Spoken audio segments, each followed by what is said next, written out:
watching a neighborhood disintegrate. Without so much as a warning, life hangs in the balance. Human endeavor turns to chaos. And within seconds, nothing will ever be the same. Ever. No matter who you are or where you go, no place is immune from destruction. The crash of an off-road race truck triggers a violent multi-vehicle pileup. And there's chaos at a snowmobile race when a rider lands his 700-pound machine on top of a fellow racer. Strap yourself in and prepare for impact. Things are about to be destroyed in seconds.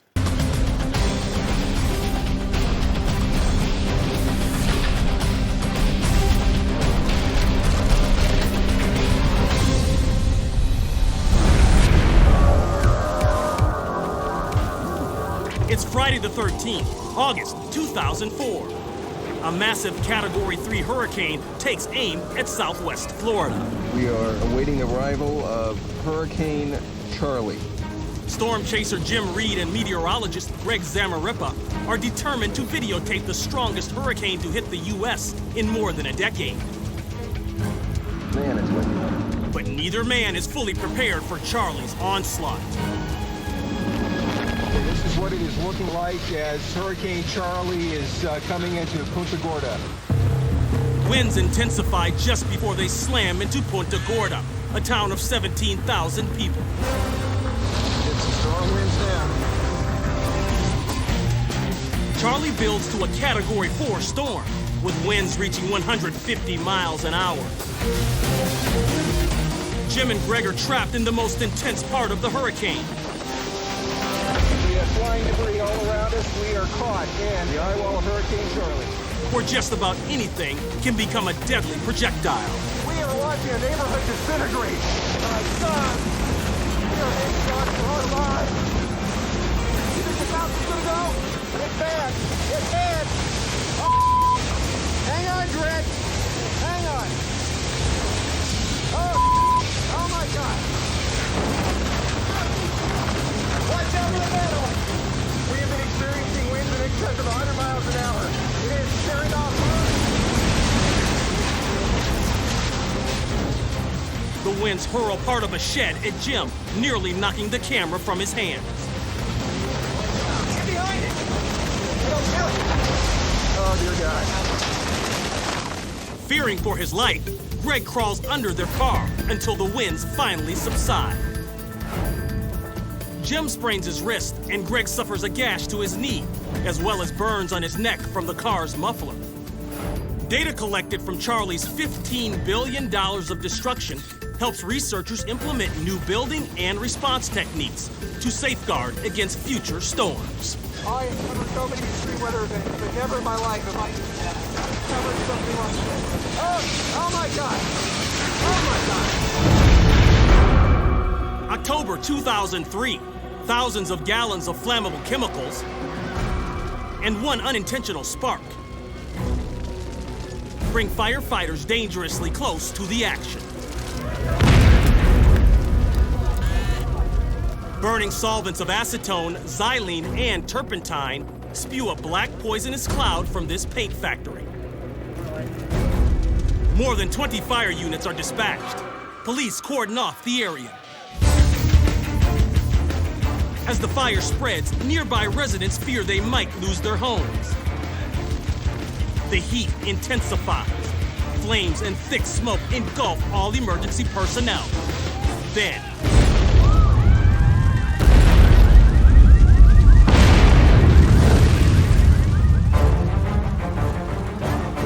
the chemicals stored in 55-gallon drums begin to explode under the intense heat. The explosions catch firefighters by surprise.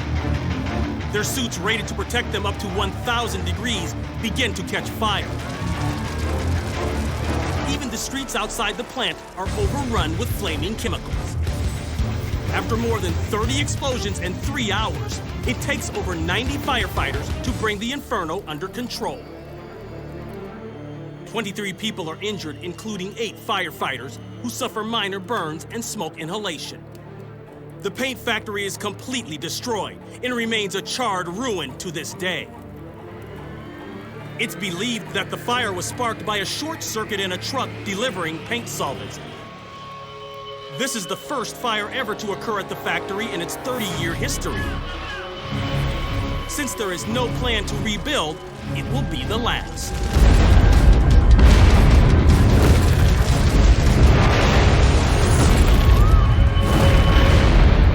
Take 13 800-horsepower trucks, add 50,000 spectators, and you have the Traxxas Torque Truck Championship Series at Crandon International Raceway. High speeds, tight turns, and big air make this type of pro 4x4 truck racing a full contact sport.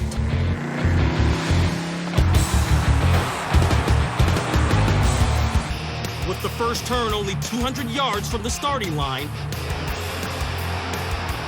that leaves little room to take the lead.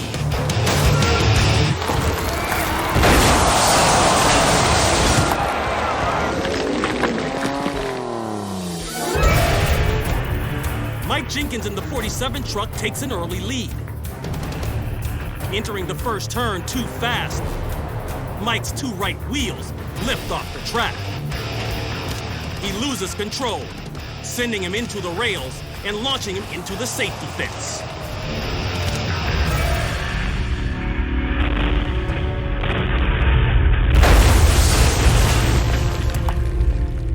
The accident causes 5 other trucks to collide just yards away.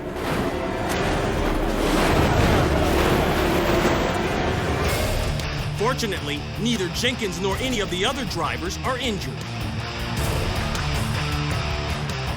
Due to the pileup, only 7 of the original 13 trucks are able to finish this race.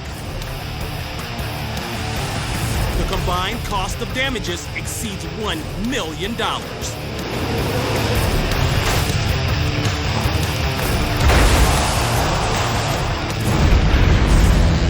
It's said that there are 2 kinds of motorcycle riders. Those that have been down and those that are going down. That's even more true in the amped-up world of freestyle motocross, where even a foam pit is no guarantee of safety.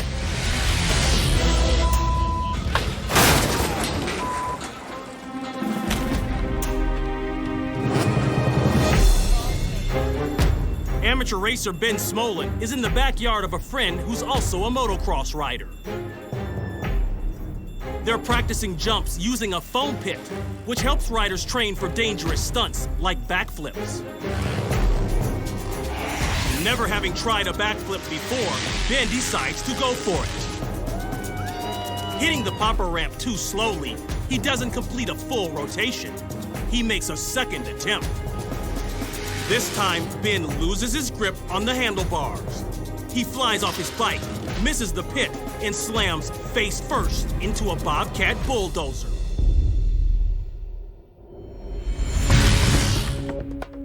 Ben's bike strikes a metal beam as it falls, altering its trajectory. If it hadn't hit the beam, the 150-pound machine could have landed on top of it. Just motorcycle crash, definitely a broken leg, bleeding pretty good. That was unbelievable. Medics are immediately on the scene. The 25-year-old suffers 2 collapsed lungs, a fractured femur, fibula, and tibula, as well as deep cuts on his chin. Ben is airlifted to a local hospital in critical condition. It takes 50 stitches to close his chin. After 5 months of rehab, Ben says he's about 90% recovered. He continues to ride his motorcycle, but hasn't attempted another backflip since the accident. It takes a unique kind of daredevil to ride a $30 shovel down an icy slope at freeway speeds. Shovel racing. It started over a century ago when a group of miners discovered it was a great way to get down a snowy hill fast. John Strader is a shovel racing superstar.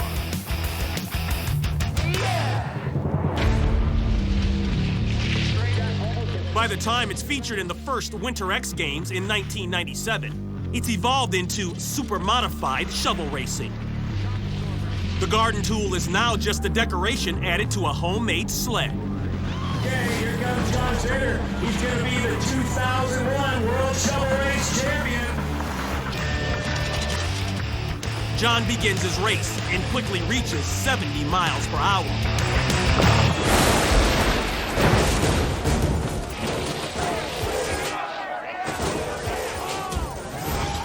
Three-quarters of the way down the course, John's 500-pound sled veers to the left, then slams into an embankment, flipping a total of 8 times.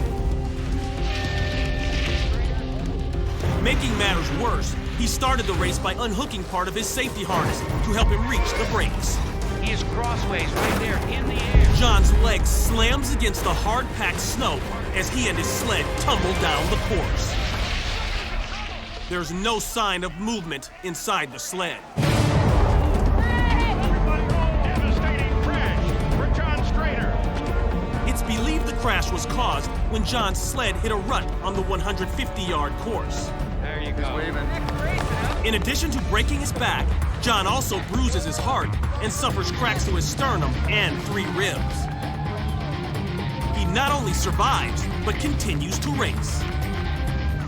Because it's too extreme, this is the first and last time the super modified shovel race is held at the X Games. In 2007, John's wipeout was voted the worst crash in the 10-year history of the Games.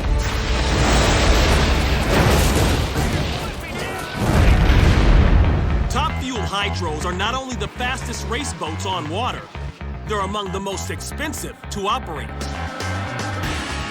Combine the cost of fuel, replacement parts, and crew, and racing one of these waterborne hot rods costs around $1,000 a second. San Dimas, California. There's enough horsepower down there, Jack, to tow my house around the block. Dexter Tuttle is about to race a competitor down the quarter-mile course. The Nitro Express boat of Tom and June Aarons in the right-hand lane. Dexter Tuttle at the wheel. Tuttle breaks away in his 19-foot-long hydro, topping speeds of 165 miles per hour.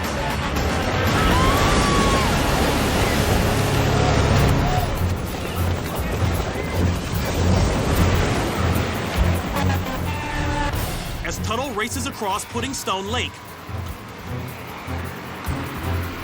the prop shaft on his 4,000-pound drag boat snaps. This damages the propeller and raises the stern, causing the boat to crash. Tuttle is ejected. His parachute deploys, slowing him down. He's nearly hit by the boat's flying debris. Dexter Tuttle in the Nitro Express. Let's hope he's okay. Emergency crews rush to Tuttle's aid.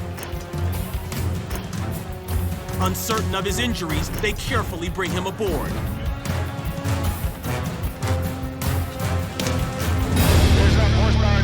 To tow my house around the block. Despite the severity of the accident,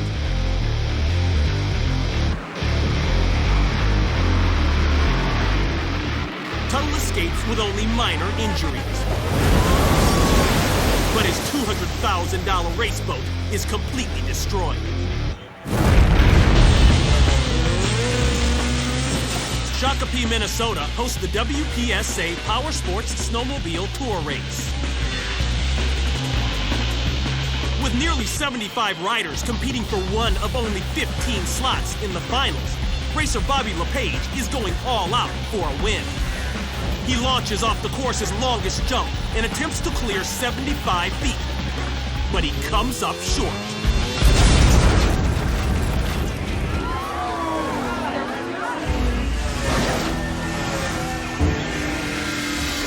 LePage approaches the first of 3 jumps. Trying to keep his position, he attempts to launch himself over jump 2 and land on the back side of jump 3. But LePage lands short of his target. Coming up from behind is Ross Martin.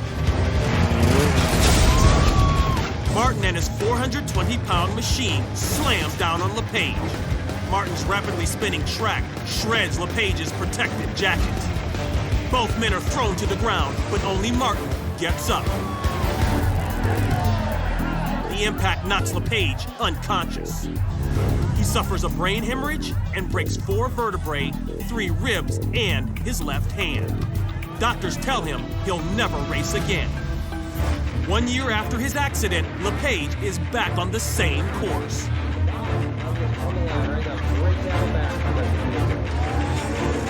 Having made a full recovery, he not only returns to the sport he loves, he wins the race. An amazing comeback after undergoing 2 complicated surgeries and spending 57 days in the hospital.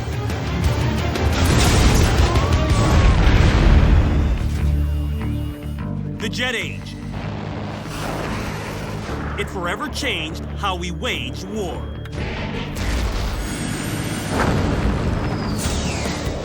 Today's jet aircraft routinely take off and land from supercarriers, some longer than 3 football fields. But it wasn't always this way. After World War II, the United States Navy struggles to safely deploy new jet-powered airplanes off of existing aircraft carriers. Jets are heavier and faster than propeller-driven planes, so they need to launch and land at much higher speeds. The newly invented steam catapult system helps jets get airborne.